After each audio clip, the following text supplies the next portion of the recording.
90 साल से फलस्तीनी को दबाया जा रहा है। यूक्रेन में रशिया हमला करता है तो पूरे पहुंच गए। ये कौन सी मोहब्बत है? गोरी चमड़ी से मोहब्बत है और ब्राउन चमड़ी से मोहब्बत नहीं है क्या आप लोगों को? भारत में हमने एक पोस्ट स्टैम्प निकाला था, सॉलिडेरिटी विद पैलेस्टाइन, वो भी आजकल देख रहे हैं आप लोग। हमारी शुरू से पॉलिसी फलस्तीनियों की ताईद में रही है। इसमें शिफ्ट आया जब कांग्रेस की सरकार थी। वायलेंस कोई भी करो हम कंडेम करते उसको, मगर यहां पर जो वायलेंस जो सबसे ज्यादा किया जा रहा है वो तो इजराइल की तरफ से हो रहा है 90 साल से। Yes, and it's a deliberate failure. It's a deliberate failure because it is they who were responsible for the implementation of Oslo accord. नहीं, आप 90 साल से तो आप मार रहे हैं ना फलस्तीनियों को। 1.5 लाख फलस्तीनियों को आपने या तो जान से मार दिया उनको, या इंजर्ड किया। 2008 से 33,000 फलस्तीनी बच्चों को आपने उनकी जान ले ली। उसका क्या बोलेंगे? एक और बहुत बड़ा इश्यू है सर, ग्लोबल इश्यू है पैलेस्टाइन और जो इजराइल के बीच में हो रहा है, उसको आप कैसे देखते हैं? अब देखिए, इसको चुनाव से आप मुद्दा बना रहे हैं, उसको लगता है मुझे आप नहीं, आप चुनाव का उसको मुद्दा बनाना चाह रहे हैं। आप भी हंस रहे हैं क्या तो वाकई में मुद्दा है? नहीं, अब आप चुनाव का मुद्दा बना रहे हैं। मगर आप लोगों की जानकारी के लिए, जैसे उर्दू में कहते हैं ना कि आपके हाफिजे को, मेमोरी को ताज़ा करने के लिए कहना चाहूँगा कि आप लोग को चाहिए कि बीजेपी के एक बहुत बड़े नेता जो आज इस दुनिया में नहीं है, जो इस देश के प्रधानमंत्री थे, जिनका वीडियो बड़ा वायरल हो रहा है, उनके भाषण को सुन लीजिए आप। उन्होंने फलस्तीन के बारे में क्या कहा था कि अरबों की ज़मीन पर कब्जा कर लिया गया है। और दूसरी बात यह है कि भारत में हमने एक पोस्ट स्टैम्प निकाला था, सॉलिडेरिटी विद पैलेस्टाइन, वो भी आजकल देख रहे हैं आप लोग। हमारी शुरू से पॉलिसी फलस्तीनियों की ताईद में रही है। इसमें शिफ्ट आया जब कांग्रेस की सरकार थी। जब कांग्रेस की सरकार थी उसमें एक शिफ्ट आया। तो ये एक, और फिर पांचवी बात यह है कि ऑस्लो एग्रीमेंट हुआ, और ऑस्लो एग्रीमेंट में कहा गया था कि वेस्ट बैंक और गाजा में इंडिपेंडेंट पैलेस्टीनियन कंट्री बनाया जाएगा। 5 साल जाके 30 साल हो गए। तो इसकी जिम्मेदारी ऑस्लो एग्रीमेंट की सब पर थी। यूएसए पे थी, यूके पर थी, यूरोपियन नेशंस पर थी। तो 5 साल जाके 30 साल हो गए आज आप। और आपको ये समझना चाहिए कि जो इलीगल सेटलमेंट्स बनाए जा रहे हैं वहां पर ऑस्लो अकॉर्ड के खिलाफ, जेनीन रेफ्यूजी कैंप में जाकर आप उनको मारा और पीटा जाता है। ये बात दुनिया जानती है कि वहां पर मस्जिद अक्सा है, बैतुल मुक़द्दस है। ये सब इंपॉर्टेंट चीजें हैं। आपको दुनिया को ये भी समझना चाहिए कि गाजा की जो स्ट्रिप है, आपने तो 16 साल से ब्लॉकेट करके रखा इजराइल ने वहां पर उसको। 16 ईयर्स से ब्लॉकेट है। ओपन एयर प्रिजन है वो। क्या है बताइए अब आप उसका। एक उसका रास्ता था दारुल बला में, आपने पेरीमीटर लगा दिया। 2005 में रास्ता बंद कर दिया आपने। इजराइल ने गाजा एयरपोर्ट को 2001 में बर्बाद कर दिया। करीम अबू सालम एक इलाका है, आपने 2008 में इजराइल ने बंद कर दिया। हाँ, फिर आपका गाजा सिटी का 2010 में आपने उसको बंद कर दिया। बेत हनोन में सिर्फ उन्हीं लोगों को क्रॉस करने दिया जाता है जिसके पास इजरायली का इशूड परमिट्स है।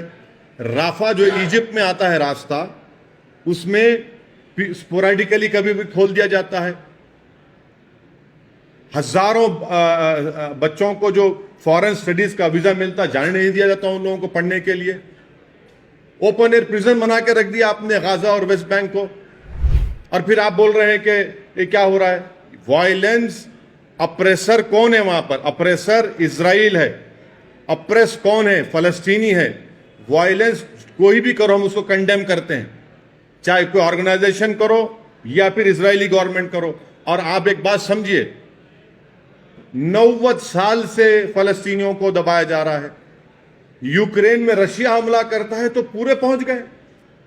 ये कौन सी मोहब्बत है? गोरी चमड़ी से मोहब्बत है और ब्राउन चमड़ी से मोहब्बत नहीं है क्या आप लोगों को? नहीं, सुनिए, यूक्रेन में हमला रशिया ने किया, आप वहां पर पहुंच गए। ये 90 साल से ये लोग हैं भाई। महात्मा गांधी ने क्या कहा था इन लोगों के बारे में? वो भी देख लीजिए आप। क्या तो इस पर इतना ही हमको बोलना है, मुद्दा चुनाव का है, उसको लिमिटेड रखिए। सर 1000 लोग मारे गए इसराइल में, और आप कंडेम भी कर रहे हैं, और 500 टेररिस्ट मारे गए, बल्कि इसराइल डिफेंस फोर्स का ये कर रहा है। उसमें 200 तक, मतलब करीबन रिपोर्ट्स के मुताबिक 200 तक सिविलियंस भी रह सकते हैं बोल के बोल रहे हैं। मगर सर ये क्लियरली वॉर बोल के बोल रहे हैं, तो इस पे आपका what you like to state, because they are calling it as open war, not an escalation. Prime Minister also said it's an act of terror. And also they have And then they also said something else. आपको मैं बताना चाह रहा हूं कि 90 साल में कितने फलस्तीनी मारे गए, कितने बच्चे मारे गए, कितने लोग जेलों में हैं। ऑस्लो अकॉर्ड में आपको 5 साल में फलस्तीन को बनाना था, फलस्तीन कंट्री को बनाना था, आप 30 साल हो गए। ये सब चीजें हैं ना सामने आपके हैं। वायलेंस कोई भी करो, हम कंडेम करते उसको, मगर यहां पर जो वायलेंस जो सबसे ज्यादा किया जा रहा है वो तो इजराइल की तरफ से हो रहा है। 90 साल से 90 साल से कैंप डेविड कितने मरतबा बताइए। वायलेंस के मानते नहीं, वायलेंस को कंडेम करते हैं।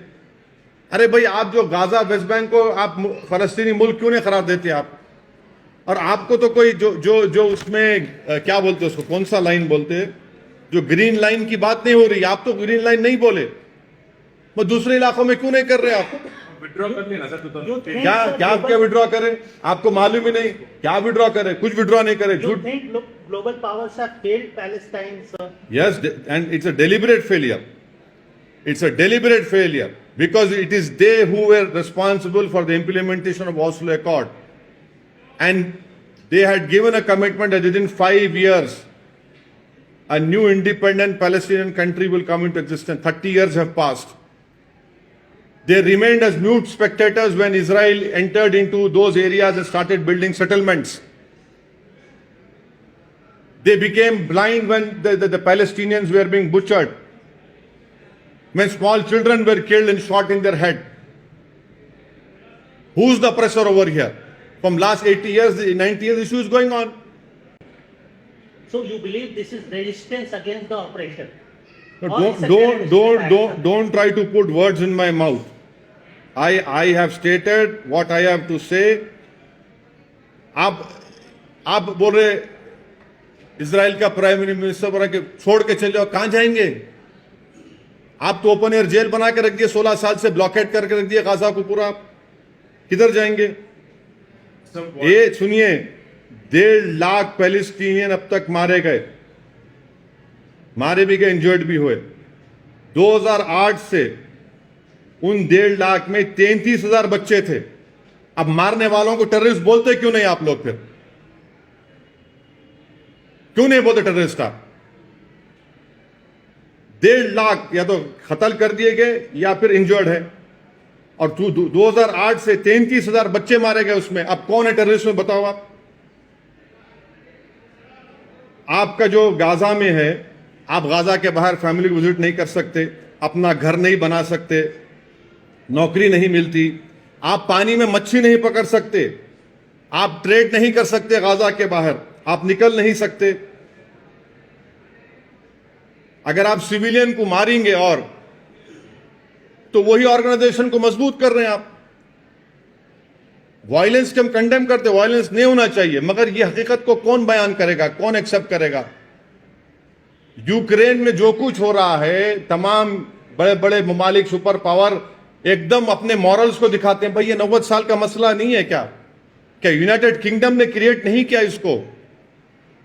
आप बताइए, इन चीजों को देखिए। सर 1000 टन बॉम्ब अभी तक गिराया गया है, और 2000 म्यूनिशंस भी वहां पे गिराया गया है, और वो इजराइल डिफेंस फोर्स कह रहा है कि हम पीछे नहीं हटेंगे, हम डिफेंड करेंगे। हाँ नहीं, आप 90 साल से तो आप मार रहे हैं ना फलस्तीनियों को। 1.5 लाख फलस्तीनियों को आपने या तो जान से मार दिया उनको, या इंजर्ड किया। 2008 से 33,000 फलस्तीनी बच्चों को आपने उनकी जान ले ली। उसका क्या बोलेंगे आप? क्या बोलेंगे उसको? सर वायलेंस को हम कंडेम कर रहे हैं, ट्रैकर नहीं चलाना, समझे ना? ओवैसी के नाम से, मगर हकीकत ये है sir, what do you think where should India stand on this? And आपने कहा कि प्राइम मिनिस्टर जी के मतलब अब अटल जी के वीडियो वायरल हो रहा है और पुराने अपना इंडिया का साथ रहा है पाकिस्तान के साथ, तो अभी जो है where should India stand on this? India should stand with the oppressed who have been oppressed from, and this is our policy also. 80-90 साल से उन लोगों को आप अप्रेस कर रहे हैं।